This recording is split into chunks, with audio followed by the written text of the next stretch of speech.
to this ASN Kidney 360 podcast. I'm Luke Rasmussen, a Senior Clinical Research Associate at Northwestern University. Today, on behalf of myself and my co-authors, Dr. Elisa Gordon, a Professor of Surgery and Biomedical Ethics at Vanderbilt University Medical Center, and Dr. Abby Agrawal, an Assistant Professor of Medicine and Surgery at Northwestern University and a nephrologist at Northwestern Medicine, I'll be discussing our study entitled Transplant Nephrologist Preferences for Clinical Decision Support for APOL1 Genetic Testing of Living Donors, a focus group study, published in Kidney 360. This is part of a larger NIDDK-funded clinical trial designed to integrate APOL1 testing into living donor evaluation. For patients with African ancestry who are considering living kidney donation, it's important to assess whether they have apolipoprotein L1 or APOL1 gene risk variants.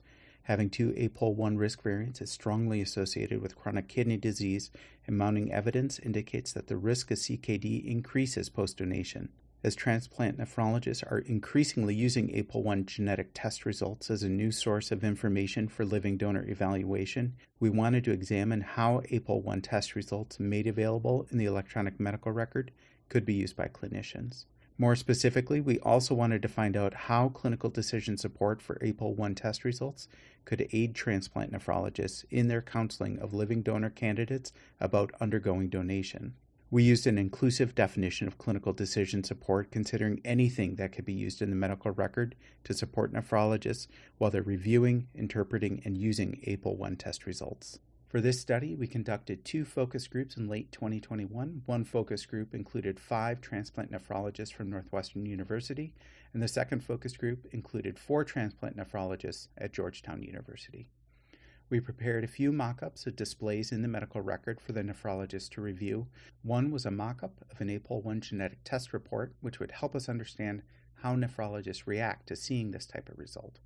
The other mock-ups were used to compare how the nephrologist could receive the APOL1 result in the medical record. One showed an inbox containing the APOL1 result, and the other was a pop-up alert screen that would appear when opening the chart with someone having an APOL1 homozygous result. We solicited participants' initial reactions to both methods of clinical decision support and probed for other information needs that the nephrologist could foresee. The focus group recordings were transcribed and analyzed using thematic analysis, whereby we identified 6 themes for optimal clinical decision support for APOL1 test results. First, to make it easier when reviewing the APOL1 test result, our focus groups noted the importance of visually highlighting the most relevant parts, such as the overall interpretation. Clear language is important too. A positive result could be good or bad depending on the test, but saying high risk or not high risk is easier to interpret. Second, how we deliver decision support and alert nephrologists to APOL1 results matters. Our focus groups preferred the inbox for receiving results as opposed to the pop-up alert because the inbox is familiar and part of their existing workflow, while the pop-up alert is disruptive. Third, having the APOL1 result clearly marked as such and not a generic external lab result label will allow the nephrologist to scan and identify the result amongst other laboratory results more easily. Fourth, given the number of clinical variables that go into counseling potential living donors and the role that transplant nurses play in collecting the variables, supporting information on how to interpret the APOL1 result is needed when it's being reviewed. Fifth, to support the patient, the focus groups stress the importance of having handouts that can be provided to the candidate living donor that clearly explains the result and how to interpret risk, along with contact information for supporting services like genetic counseling. And finally, when considering long-term use of APOL1 results, our focus group said that a carefully designed pop-up alert could be useful to remind them of a living donor who returns post-donation and has 2 APOL1 risk variants, as that might inform their follow-up care decisions.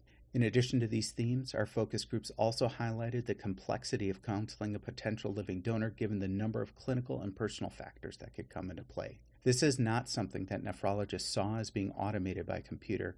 Rather, clinical decision support is best served by being available to provide additional references. Similarly, transplant nurses are key to existing workflows, and future work needs to consider their own needs for clinical decision support. In summary, there's an unmet opportunity for clinical decision support to help transplant nephrologists when counseling living donors receiving APOL1 genetic test results. Future work will demonstrate these recommendations in practice. Thank you for joining us for this Kidney 360 podcast. This podcast is copyrighted by the American Society of Nephrology. All rights reserved. All content in this podcast is for informational purposes only and is not intended to be medical advice. This podcast should not be used in a medical emergency or for the diagnosis or treatment of any medical condition.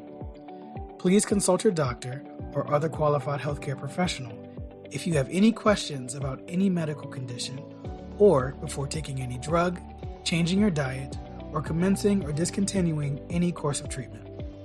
Thank you for listening to this podcast from the American Society of Nephrology.